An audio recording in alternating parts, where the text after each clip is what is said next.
Hello everyone, welcome back. So can you remember where the BFG and Sophie are at the moment? They travelled out of their cave, they had a hairy meeting with the other giants, and now they are in Dream Country. Okay, so I wonder what they're going to be doing next.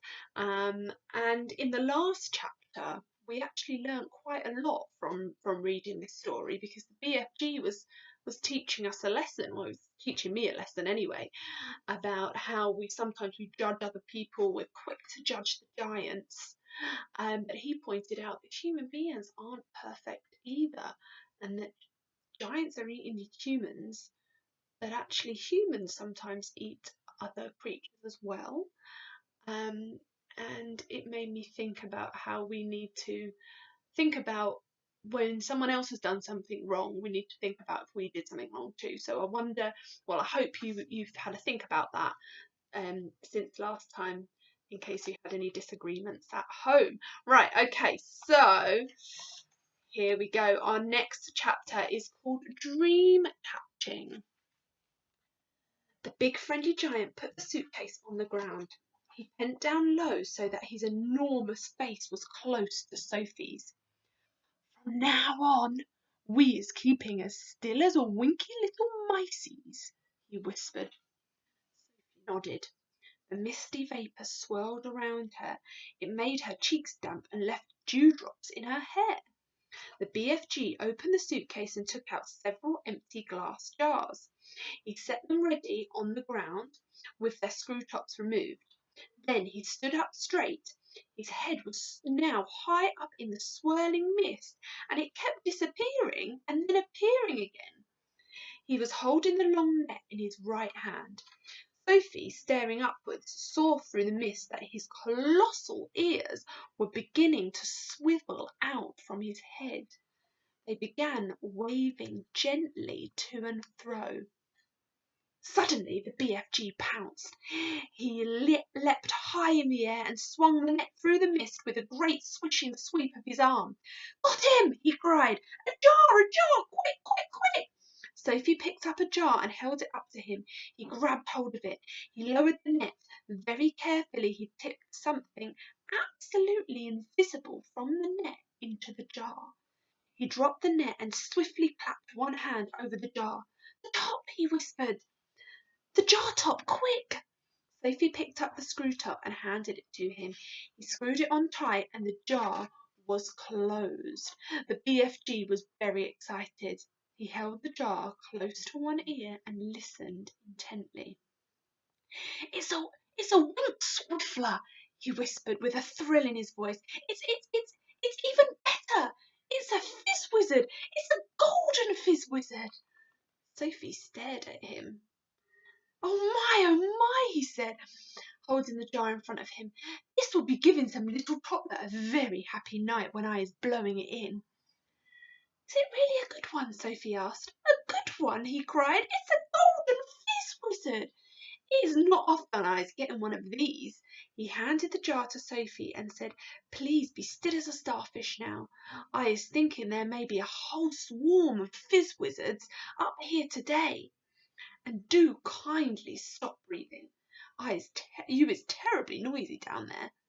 I haven't moved a muscle," Sophie said. "Then don't," the BFG answered sharply. Once again he stood up tall in the mist, holding his net at the ready. Then came the long silence, the waiting, the listening, and at last, with surprising suddenness, came the leap and the swish of the net. "Another jar!" he cried. "Quick, quick, quick!" When the second dream was safely in the jar and the top was screwed on, the BFG held it to his ear. And here we have a beautiful illustration of the BFG looking in the sky and leaping, and we've got little Sophie and the jars on the grass. "Oh no!" he cried. "Oh, mince my maggots! Oh, swipe my swogglers!" "What's the matter?" Sophie asked. "It's the Troggle Humper!" he shouted. His voice was filled with fury and anguish. "Oh, save our solos!" he cried. "Deliver us from weasels! The devil is dancing on my nibbler." "What are you talking about?" Sophie said. The BFG was getting more distressed every moment. "Oh, bash my eye bones!" he cried, waving the jar in the air. "I came all this way to get lovely golden dreams, and what is I catching?" What are you catching?" Sophie said. "I is catching a frightsome froggle humper," he cried. "This is a bad, bad, bad dream. It's worse than a bad dream. It's a nightmare." "Oh dear," Sophie said. "What will you do with it?" "I is never, never letting it go," the BFG cried. "If I do, then some poor little toddler will be having the most blundering time. This one is a real kicksy bog frumper. I is exploding as soon as I get home." "Nightmares are horrible," Sophie said. "I had one once and I woke up sweating all over."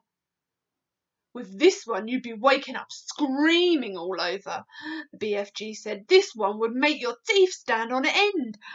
If this one got into you, your blood would be freezing to icicles and your skin would go creeping along the floor." "Is it as bad as that?" "It's worse," cried the BFG. "This is a real whoopsie grog switcher." "You said it was a troggle humper," Sophie told him. "It is a troggle humper," cried the exasperated BFG. "But it's also a bog thumper and a gob switcher. It's all three riddled in one." "Oh, I is so glad I was clutching it tight." "Ah, you wicked beastie, you!" cried the BFG, holding up the jar and staring at it. "Never more is you going to be bunk-doodling the poor little human beanie toddlers." Sophie, who was also staring at the glass jar, cried out, "I can see it! There's something in there!" "Of course there's something in there," the BFG said. "You is looking at a frightsome troggle humper." "But you told me dreams were invisible." "Of course there is something in there. They is always invisible until they is captured," the BFG told her. "After that they is losing a little of their invisibility. We is seeing this one very clearly." Inside the jar, Sophie could see the faint scarlet outline of something that looked like a mixture between a blob of gas and a bubble of jelly. It was moving violently, thrashing against the sides of the jar and forever changing shape. "It's wiggling all over the place," Sophie cried. "It's fighting to get out. It'll bash itself to bits."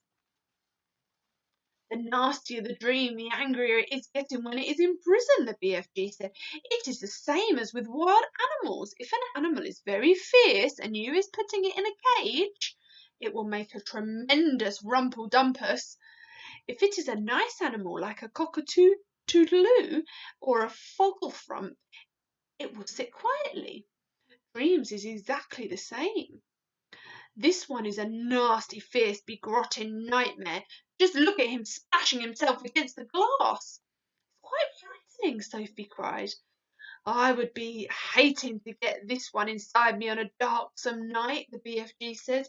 "So would I," Sophie said. The BFG started putting the bottles back into the suitcase. "Is that all?" Sophie said. "Are we going?" "I is so upset by this troggle humping, bog thumping rob switcher," the BFG said, "that I is not wishing to go on. Dream catching is finished for today." Soon Sophie was back in the waistcoat pocket and the BFG was racing home as fast as he could. When at last they emerged out of the mist and came again onto the hot yellow wasteland, all the other giants were sprawled out on the ground, fast asleep. My goodness. Okay, so I'm going to tell you the title of the next chapter because I want you to predict what might happen next. So, can you remember the name of that awful nightmare? It was one name for it was a gob switcher, the other name was a bog thumper, and the other name was a troggle humper. So it's called a troggle humper. Now, the title of the next chapter is A Troggle Humper for the Flesh Lump Eater. Now, I don't know if you can remember what a flesh lump eater is. But if you can have a guess at what a flesh lump eater is, you might be able to guess or predict what's going to happen next. So we've got a troggle humper, dream, or a nightmare for the flesh lump eater. Okay, so we'll find out what happens next time.